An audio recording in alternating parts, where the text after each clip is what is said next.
बिस्मिल्लाहिर्रहमानिर्रहीम। अस्सलाम वालेकुम अज़ीज़ तलबा, उम्मीद करती हूँ आप सब खैरियत से होंगे। प्यारे बच्चों, आज हम नई वर्कशीट के साथ दोबारा हाजिर हैं। वर्कशीट नंबर 5 है, सफ़ा नंबर 22। तो बेटा आज हमने वर्कशीट नंबर 5 में क्या सीखना है। हमारा उन्वान है हरूफ को जोड़कर अल्फाज बनाना। यानी आपको इस वर्कशीट में चंद हरूफ दिखाई दे रहे हैं, हम इन हरूफ को मिलाकर यहाँ पर नए अल्फाज तहरीर करेंगे। जैसे आइन अलिफ आ और मीम क्या बनता है जी बेटा, आइन अलिफ आ और मीम आम। जिस तरह यहाँ पर आपको उन्होंने मिसाल में दिया हुआ है काफ अलिफ और मीम, तो काफ अलिफ और मीम को मिलाएंगे तो क्या बनता है काम। इस तरह आइन अलिफ और मीम को मिलाकर हम क्या लिख रहे हैं आम। बेटा अब आपने ये याद रखना है कि जब हरूफ की आदि अशकाल को जब लिखा जाता है हरूफ को अल्फाज की सूरत में, तो उनकी आदि अशकाल को मिलाकर अल्फाज तहरीर किए जाते हैं। जैसे जीम अलिफ जा और मीम। अब अलिफ और मीम की तो पूरी सूरत आ रही है, लेकिन जीम की आधी सूरत आएगी। जैसे आइन की आधी सूरत लिखी गई है। जैसे जीम की आधी सूरत क्या होती है, इतनी होती है ना जीम की आधी सूरत, तो जीम की आधी सूरत के साथ हम अलिफ लिखेंगे और फिर मीम, तो क्या हमारा नया लफ्ज़ बन जाता है जाम। इस तरह नून की आधी सूरत लिखेंगे न, फिर पूरी अलिफ लिखेंगे और उसके साथ लिखेंगे मीम, तो क्या लफ्ज़ बन जाता है नाम। इसी तरह खे अलिफ और मीम, खे की आधी सूरत और अलिफ और फिर मीम खाम। इसी तरह काफ़ की आधी सूरत कैसे होगी बेटा, यहाँ पर काफ़ की आधी सूरत गोल होती है, ठीक है। इस वाले काफ़ की आधी सूरत जो होती है वो गोल होती है, तो काफ़ अलिफ का और फिर मीम काम।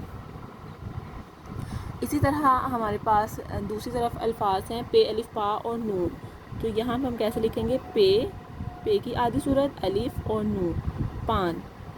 इसी तरह अब आप देख सकते हैं जीम अलिफ और नून, जीम की आधी सूरत अलिफ और फिर नून जान। खे की आधी सूरत अलिफ और नून खान। मीम की आधी सूरत कैसे होती है ऐसे, ठीक है। मीम के साथ हम अलिफ लगाएंगे, मीम अलिफ माँ और नून मान। फिर फे काफ रे, फे की आधी सूरत, फिर काफ और रे, काफ की भी आधी सूरत होगी और रे मुकम्मल होगा तो फ़िक्र। अब जाल काफ रे, जाल पूरा आएगा, काफ की आधी सूरत और फिर रे मुकम्मल आएगा, तो क्या लफ्ज़ बन जाता है ज़िक्र। इसी तरह प्यारे बच्चों, जैसे हमारी जो सवाल नंबर हमारा 1 था कि मिसाल के मुताबिक दर्जा हरूफ को जोड़कर अल्फाज बनाइए। इसी तरह अब हमारा सवाल नंबर 2 है कि अपना नाम लिखिए। जैसे मेरा नाम अनम है, तो मैं यहाँ पर क्या लिखूँगी, खाली जगह पर मेरा नाम अनम है। हमने अपना नाम तहरीर करना है, ठीक है। ये मैंने अपना नाम तहरीर कर लिया। इसी तरह अब आपका 3 है, आपके नाम में कौन कौन से हरूफ तहज्जी आते हैं। अब आप देख सकते हैं कि मेरे नाम में कौन कौन से हरूफ आते हैं। अलिफ आता है, उसके बाद क्या आता है नून,